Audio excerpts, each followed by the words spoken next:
ഒരിക്കൽ ഒരു വലിയ വെള്ളപ്പൊക്കമുണ്ടായി. ചുറ്റുമുള്ളതെല്ലാം ഒലിച്ചുപോയി.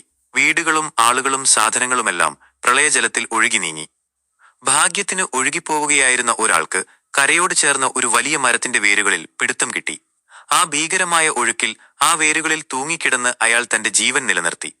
അങ്ങനെയിരിക്കെ രക്ഷാപ്രവർത്തകർ ബോട്ടിൽ ആ വഴിക്ക് വന്നു. അവർ അപകടത്തിൽപ്പെട്ടയാളെ കണ്ടു. "വേഗം ഈ ബോട്ടിൽ കയറൂ, വെള്ളം വീണ്ടും ഉയരുകയാണ്," അവർ വിളിച്ചു പറഞ്ഞു. എന്നാൽ ആ മനുഷ്യൻ കയറാൻ കൂട്ടാക്കിയില്ല. അയാൾക്ക് വിചിത്രമായ ഒരു ന്യായീകരണമാണുണ്ടായിരുന്നത്. "എന്നെ രക്ഷിച്ചത് ഈ മരത്തിന്റെ വേരാണ്. എന്റെ ജീവൻ നിലനിർത്തുന്നത് ഈ വേരുകളാണ്. എന്റെ യഥാർത്ഥ രക്ഷകൻ ഈ വേരുകളായിരിക്കുമ്പോൾ ഞാൻ ഇതിൽ നിന്നും വിട്ട് എങ്ങോട്ടും വരില്ല," അയാൾ ഉറച്ചു പറഞ്ഞു. രക്ഷാപ്രവർത്തകർ അയാളെ ഒരുപാട് നിർബന്ധിച്ചു നോക്കി.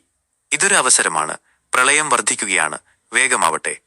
പക്ഷേ അയാൾ തന്റെ പിടിവിട്ടില്ല. മരത്തിന്റെ വേരുകളാണ് തന്റെ രക്ഷകനെന്ന വിശ്വാസത്തിൽ അയാൾ ആ ബോട്ടിനെയും സഹായത്തെയും തള്ളിക്കളഞ്ഞു. രക്ഷാപ്രവർത്തകർ നിരാശയോടെ മുന്നോട്ടുപോയി.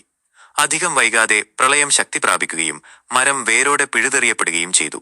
തന്റെ ഏകരക്ഷകനായ മരവും വേരും ഉൾപ്പെടെ ആ മനുഷ്യനും ആർത്തലയ്ക്കുന്ന വെള്ളത്തിൽ ഒലിച്ചുപോയി.